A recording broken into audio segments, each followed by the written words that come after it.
अब जो है हम कीवर्ड्स के बारे में बात कर लेते हैं। ट्रेडर, मूवेंदर। मूवेंदर याद है, चेरा, चोलाज एंड पांड्याज जो 3 चीफ थे फैमिली के। रूट के बारे में बात कर लेते हैं। सिल्क के बारे में बात की। कुशन के बारे में बात की हमने, कुशन एम्पायर के बारे में। महायाना और थेरावाडा बुद्धिज़्म के 2 फॉर्म हैं, उनके बारे में। बोधिसत्व जो है उसके बारे में बात की, यानी कि और पिलग्रिम्स के बारे में बात की, और भक्ति मूवमेंट के बारे में बात की, भक्ति के बारे में बात की। अब हम बात कर लेते हैं, हमें मैच करना है। मूवेंदर जो है वो है चेरा, चोलाज एंड पांड्यास, 3 चीफ जिनके बारे में संगम लिटरेचर में लिखा गया है।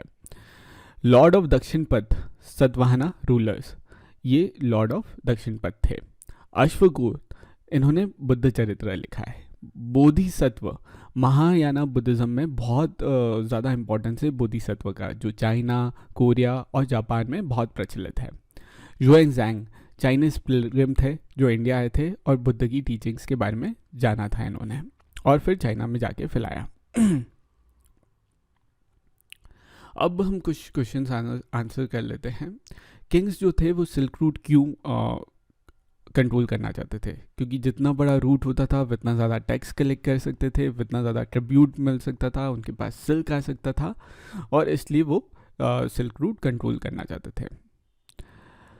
एविडेंसेस क्या क्या मिलते हैं हिस्टोरियंस को कि ट्रेड और ट्रेड रूट्स थे ऐसे?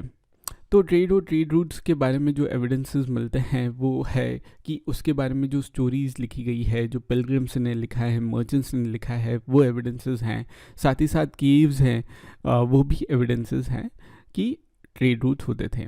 मेन फीचर ऑफ भक्ति, भक्ति में जो है वो डिवोशन होता है, भक्त होता है, भगवान होता है, और उनके बीच में जो भाग होता है जो शेयर करते हैं वो, उसके बारे में ये फीचर्स है भक्ति मूवमेंट के। इसमें कोई फ़र्क नहीं पड़ता है कि कोई गरीब हो, अमीर हो, लो कास्ट का हो, अपर कास्ट का हो, उसका कोई फ़र्क नहीं पड़ता है। चाइनीज़ पिलग्रिम जो थे वो क्यों भारत आए?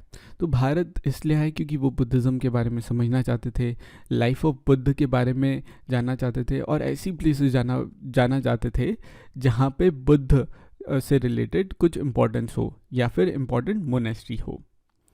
ऑर्डिनरी पीपल जो थे वो भक्ति के पीछे क्यों अट्रैक्ट हुए? क्योंकि एक तो कास्ट, जात पात कुछ नहीं होती थी, there was no casteism. Low caste हो, अपर कास्ट हो, कोई फ़र्क नहीं पड़ता था, कोई रिचुअल नहीं था, अमीर गरीब में कोई फ़र्क नहीं था, और कोई बीच का इंसान नहीं था। भक्त और भगवान है, और बीच में कोई भी प्रीस्ट और पंडित नहीं है, तो वो रीच हो पाती थी डायरेक्ट।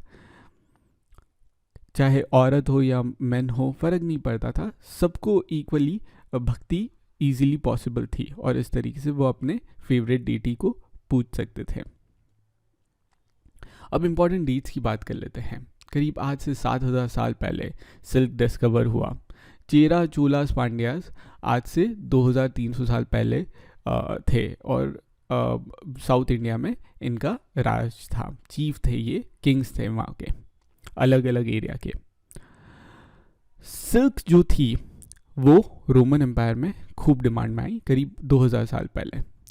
कनिष्क जो थे कुशन रूलर थे, जो कि कुशन रूलर के सबसे इम्पॉर्टेंट रूलर थे, और आज से करीब 1900 साल पहले, यानी कि 1900 ईयर्स अगो ये थे। फाजियान जो है वो इंडिया एज अ पिलग्रिम आए थे बुद्धिज़्म को समझने के लिए, आज से 1600 ईयर्स अगो। ह्यूएंज़ांग इंडिया आए करीब 1400 ईयर्स अगो, और उसी समय अपार करके एक तमिल वलालर थे जिन्होंने शिव के लिए पोयम लिखी, डिवोटी थे शिव के, उनके लिए पोयम लिखी आज से 1400 साल पहले।